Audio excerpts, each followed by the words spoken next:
अब ध्यान कैसे करना, सोचे ध्यान कैसे करना। सवेरे उठ पहले नतमस्तक होके अपने को अपने हृदय में नत कर, पहली चीज है नत करना है।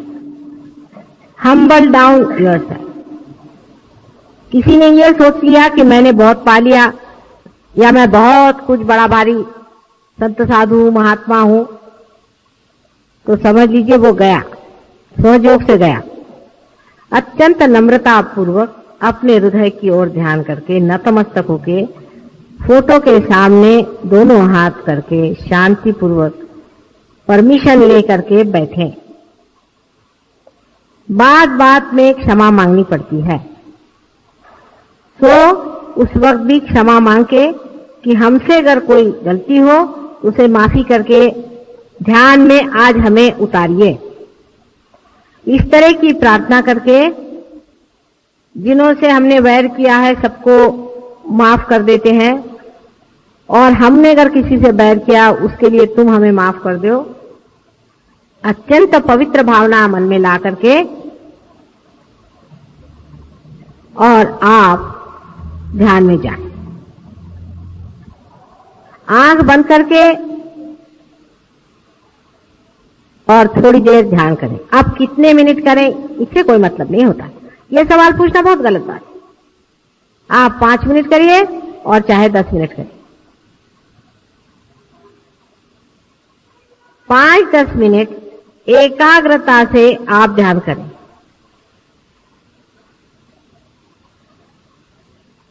नतमस्तक होकर के आप ध्यान करें। पर ध्यान करने से पहले इसको समझ लें, ध्यान करने से पहले जहां बैठ रहे हैं उस आसन में बंधन दे, अपने को बंधन दे, अपने शरीर को बंधन दे। 7 मर्तबा अपने शरीर को बंधन, स्थान को बंधन दे, फोटो को बंधन दे। ये तो हो गया मैकेनिकल बाहर करने का, क्योंकि कुछ लोग तो यूं कर लेते, हो गया काम खत्म। ऐसी बात नहीं, विचार पूर्वक अत्यंत श्रद्धा से, जिस तरह से पूजा में बैठे हैं अत्यंत श्रद्धा से मौन रख के और बंधन दे। उस वक्त में ये नहीं कि जैसे पूजा में लोग कहते हैं भाई वो ले आओ ये ले आओ, इस तरह से। और उसके बाद अपने मन को बंधन दे। अब मन कहाँ होता है? आपने आज तक मुझसे नहीं पूछा कि मां मन कहाँ होता है। मन यहां होता है, यहां उसकी शुरुआत है। माने विशुद्धि चक्र और आज्ञा चक्र को बहुत जबरदस्त बंधन दे, मन को बंधन देना है। और ये विचार करें कि हम प्रभु तेरे ही बंधन में रहें, हमारे ऊपर कोई बुरा असर ना आए, अत्यंत नतमस्तक होकर के। और उस वक्त में ये सोच के कि हम साक्षी हैं और सब चीज से हम अलग हट करके हम निर्मल हैं, उस चीज से हम उससे अछूते हैं। सब चीज से अपने को हटा करके और अब आप बैठ रहे हैं। आप ऐसा प्रयत्न रोज करें, आपको इसी की एक प्रकार से आदत लग जाएगी। अत्यंत श्रद्धा पूर्वक ध्यान करें सवेरे का समय, चाहे 10 मिनट और चाहे आधे घंटे, उसका कुछ फर्क नहीं पड़ता। ध्यान करते वक्त में कुछ हाथ ऊपर नीचे मत करिए। ध्यान करते वक्त में सिर्फ फोटो की ओर दृष्टि रखते रखते आंख को बंद कर लें और कोई हाथ पैर घुमाने की जरूरत नहीं। उस वक्त कोई सा भी चक्र जो खराब हो, उस चक्र की ओर सिर्फ दृष्टि करने ही से वो चक्र ठीक हो जाएगा, क्योंकि उस वक्त मैंने कहा है कि गति ज्यादा रहती है सवेरे के टाइम। अब पहले तो अपने चक्र वगैरह शुद्ध हो गए, उसके बाद अपने आत्म तत्व पर विचार करें या अपने आत्म तत्व, आत्मा की ओर चित्त ले जाए। आत्मा कहाँ होता है? किसी ने मुझसे ये भी नहीं पूछा आज तक कि मां आत्मा कहाँ होता है। आत्मा हमारे हृदय में होता है, लेकिन उसकी सीट जो है यहाँ सहस्त्रार के ऊपर में होती है। तो इसलिए मैंने कहा था कि हृदय में नतमस्तक हो और चित्त जो है सहस्त्रार की ओर ले जाके आत्मा के ओर समर्पित हो। विचार से ही आत्मा की ओर समर्पित हो। आत्म तत्व का इसेंस क्या है? आत्म तत्व जो है वो पवित्रता है। पूरी निर्मल पवित्रता कहिए, उसके ओर नजर करें। वो पूर्णतया अलिप्त है, किसी चीज में लिप्त नहीं। जो भी चीज आपसे लिपटी हुई है उसी के कारण आप आत्मा से दूर हैं।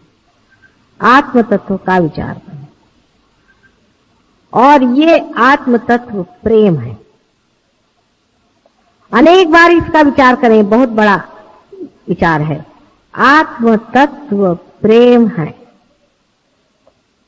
बहुत अनेक धर्म संसार में संस्थापित हुए, लेकिन उसमें प्रेम की व्याख्या कोई कर नहीं पाया।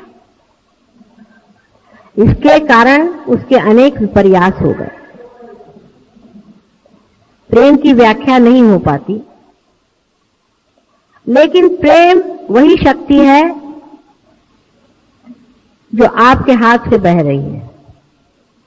वही चेतना है जिसे लोग चेतना के नाम से जानते हैं, लेकिन ये नहीं जानते कि ये प्रेम है। चेतना को वो ऐसी शक्ति समझ लेते हैं जैसे बिजली और पंखा है। नहीं, आत्म तत्व प्रेम है। एक शब्द आप प्रेम कहते ही साथ आपके अनेक बंधन टूट जाए। जितना झूठ है, असत्य है, वो प्रेम के विरोध में है। अगर आप किसी को डांटते भी हैं और उसको सत्य बता रहे हैं तो आप प्रेम कर रहे हैं। आप स्वयं प्रेम है। इसलिए प्रेम तत्व पे आप विचार करते ही आप आत्म तत्व में उतर सकते हैं।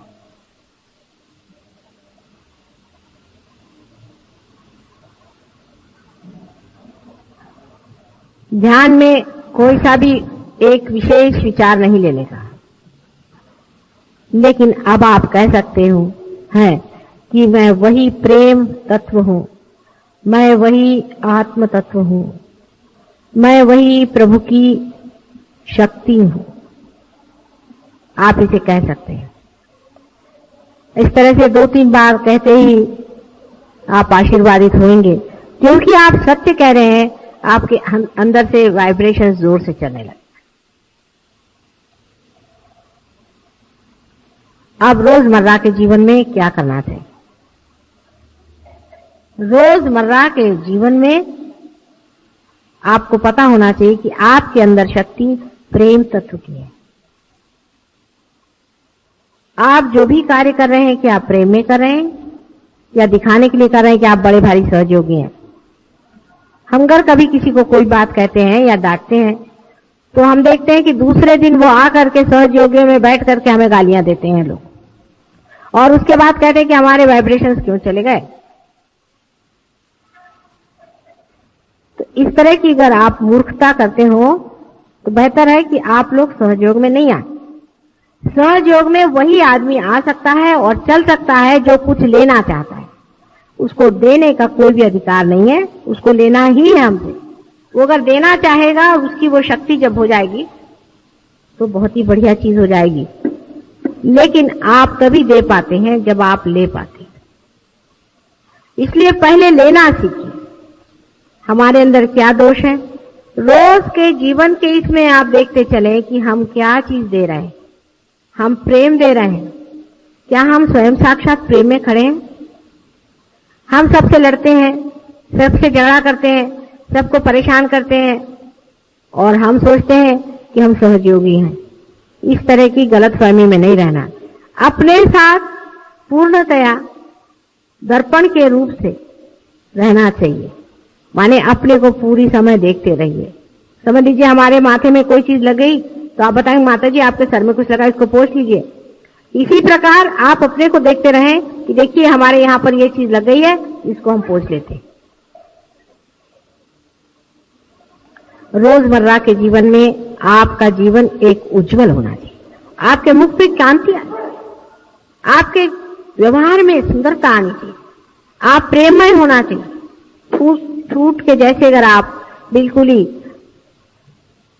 रसहीन हो तो आप सहयोगी नहीं, ये आपको पता होना चाहिए। जबरदस्ती के आप सहयोगी बने हैं, वो भी हम आपको चला रहे हैं इसलिए आप बैठे हुए हैं, नहीं तो हमें आप माफ कर दें और आप सहयोग में ना आए। थोड़े दिन में आप खुद ही निकल जाएंगे। इस तरह के लोग जिनमें प्रेम नहीं है, जो अपने को सोचते हैं कि हम बड़े बढ़िया आदमी हैं और बड़े कमाल के आदमी हैं और ये है वो है, वो बिल्कुल सहयोग के लिए व्यर्थ है। ऐसे लोगों को चाहिए कि जाएं दूसरे गुरुओं के जूते खाएं और वहां रहें। यहां पर सहयोग में आप परमात्मा के एक इंस्ट्रूमेंट बनने आ रहे हैं। अत्यंत नम्रता आपके अंदर होनी चाहिए, अत्यंत नम्रता। आपको घमंड छोड़ना चाहिए। लोग कहते हैं कि संन्यास लेना चाहिए, मैं कहती हूं पहले घमंड से आप संन्यास लीजिए, क्रोध से आप संन्यास लीजिए, कपड़ों से नहीं लीजिए। कपड़े उतार देने से कोई संन्यास नहीं होता है। संन्यास का अर्थ होता है अपने क्रोध, काम, मोह, मद, मत्सर आदि षट्रिपुओं से एक संन्यास लेने को ही संन्यास कहते हैं। संन्यास्त ऊपरी संन्यास की बातचीत नहीं। तो अपने रोज के व्यवहार में अत्यंत शांति से, सबसे प्रेम से व्यवहार करें। अपने बाल बच्चे, घर वाले, इनसे सबसे सहयोग की बातचीत करें, सहयोग पर विवरण करें। अपने दोस्त बदलिए, अपना उठना बैठना बदलिए। ये आपके रिश्तेदार हैं, ये आपके सगे हैं, इनसे बातचीत करें, इनसे बोलें और ये लोग आपको बताएंगे कि हम लोग एक नई दुनिया में आ गए और हमारे पास एक नए वाइब्रेशन है। जब भी आप सफर करें, कहीं बाहर जाएं, किसी गांव जाना है, ये बता रहे थे अभी राउरी से आए कि हम अपने साथ में जैसे सब लोग लेकर चलते हैं चीजें अपने ट्रैवलिंग की, वैसे हम अपने साथ में थोड़ा सा तीर्थ, वो मेरे पैर के पानी को तीर्थ कहते हैं, तीर्थ और कुंकू और ये सब वाइब्रेटेड हम लेके चलते हैं। रास्ते में कोई आदमी बीमार दिखाई दिया, चलो उसको तीर्थ पिला दिया। कोई आदमी ने धर्म की चर्चा की, उसको फोटो दिखा दिया, देखो भाई ये माता जी है और तुम चाहो तो उनको पार कर सकते। जहां जो आदमी मिल जाए वो अपने साथ रखे रहिए। अच्छा चलिए आपको हम कुंकू लगा देते हैं, देखिए आपको कैसे लगता है, ये हमारी माता जी। पूरी समय दिमाग इधर उधर दौड़ता रहे कि सहज योग को किस तरह से हम प्लावित अपने जीवन से कर सकते हैं। उसी समय आप देखिए कि आप बहुत गहरे उतर सकते हैं। लेकिन कुछ लोग ऐसे हैं कि सहज योग में सिर्फ ऐसे आते हैं जैसे मंदिर में आए चले गए, और फिर उसका दुष्परिणाम हमेशा आएगा। यहाँ पे ऐसे लोग हैं अभी बैठे हुए कि जिन्होंने जब से सहज योग से पार हुए हैं तब से कोई उनको एक बीमारी नहीं है। महाबीमार थे, उनको कभी बीमारी नहीं, एक बार भी वो डॉक्टर की सीढ़ी नहीं चढ़े, कभी उनको कोई तकलीफ नहीं हुई, उन्होंने एक दवा नहीं ली जब से वो सहयोग में आए। बुढ़े भी हैं उनमें से कुछ जो हमेशा डॉक्टर के पास जाते थे और अस्पतालों में घुमा करते थे, वो सब कभी भी नहीं गए। ऐसे यहाँ बहुत से अनेक उदाहरण, इतना ही नहीं पर उन्होंने दूसरों को भला किया। इसका कारण यह है कि जो कुछ भी स्वास्थ्य के लिए, एक सहयोग के लिए आवश्यक है वो करते रहे और इस वजह से वो ठीक।